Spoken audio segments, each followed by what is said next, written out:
นกตำรวจจราจรป้องกันความสงบแขวงอุดมไซได้รายงานระยะเฉลิมฉลองบุญปีใหม่ลาวพศ2568ที่ผ่านมาทั่วแขวงอุดมไซแมนมีอุบัติเหตุเกิดขึ้นทั้งหมดแมน19รายและเสียชีวิตทั้งหมดแมน3คนตามการให้สัมภาษณ์ของพันโทอ่อนศรีการเซงมณีหัวหน้าแผนกจราจรป้องกันความสงบแขวงอุดมไซในวันที่23เมษายนพระเจ้าหาหิฮู้ว่าระยะการเฉลิมฉลองปีใหม่ลาวเจ้าหน้าที่ตำรวจจราจรป้องกันความสงบแขวงอุดมไซ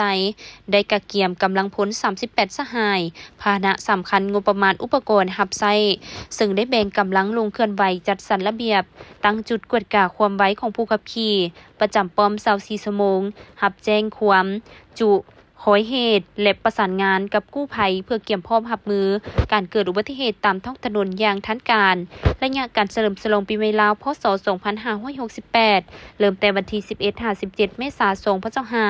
ทั่วแขวงอุดมไซมีอุบัติเหตุเกิดขึ้นทั้งหมด19รายมีผู้ได้รับบาดเจ็บ45คนหญิง5คนบาดเจ็บเล็กน้อย23คนหญิง2คนบาดเจ็บสมควร17คนหญิง1คนเสียชีวิต3คนหญิง1คนพาหนะเปเพ32คันเปเพเล็กน้อย16คันสมควร15คันการใช้การบ่ได้1คันรวมผลเสียหายทั้งหมด179ล้านกีบถ้าเทียบใส่ปีที่ผ่านมาอุบัติเหตุเพิ่มขึ้น7รายอัตราการเสียชีวิตเพิ่มขึ้น2รายพาหนะเปเพเพิ่มขึ้น13คันคนได้รับบาดเจ็บเพิ่มขึ้น16คน